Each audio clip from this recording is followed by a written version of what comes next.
In an age of an insane amount of wireless devices, we have to take steps to protect our data. Each RC4 wireless system has a separate set of unique private IDs to keep your data separate from other systems.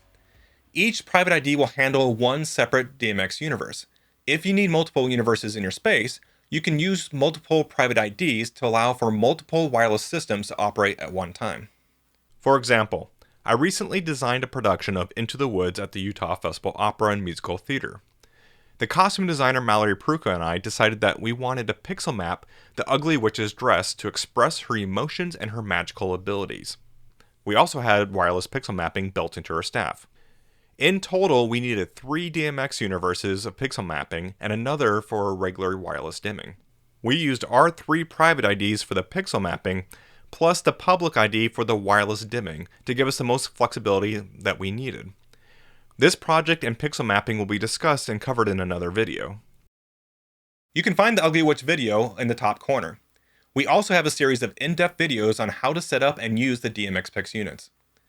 When you receive an RC4 product, ID 0, ID 1, and ID 2 are your own private IDs. ID 3 is a public ID that is shared among all RC4 Series 2 and 3 products. Now, let's say a designer adds 2 more chandeliers that have to be wireless and you're out of dimmers. You call your friends across the street and ask to borrow theirs. The RC4 devices from their system will not work with your private IDs. That's the whole point of having a private ID. No one else has it. But you can set your equipment and theirs to ID 3, which is the public ID, and everything will connect at that point. Now, you always want to use your own private IDs. ID 0, which is the factory default, is typically okay for most users. For the most part, when you receive your RC4 device, they're ready to go, plug and play. Most of the time, the default settings are ideal, and all you need to do is add power, DMX, and set the address. When you first power up a transceiver in dimmers, it can take up to 10 seconds to create a network. Just a reminder that devices that are intended on being used together must be on the same private ID. When you power up the devices, the currently selected ID will be indicated with a blinking pattern using the DMX data and the COP indicators. The DMX data indicator is yellow, and the COP indicator is green. There are 4 different patterns to indicate the IDs. ID 0 is indicated by a rapid blink of the yellow DMX indicator. ID 1 is represented by a rapid blink of the green COP indicator. ID 2 is indicated by both the yellow and green indicators blinking together.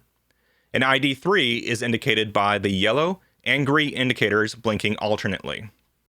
As you can see, we've added a switch in line to aid in our demonstration. You can change IDs at any time by simply holding one of the set buttons on power up. Once the new ID has been captured, its blink pattern will appear. As you can see, we've added a switch in line to aid in our demonstration. You can change IDs at any time by simply holding one of the set buttons on power up, and once the ID is captured, its blink pattern will appear. On power up, we can see the yellow DMX data indicator blink, which is indicating that we are currently in ID 0, which is the default ID.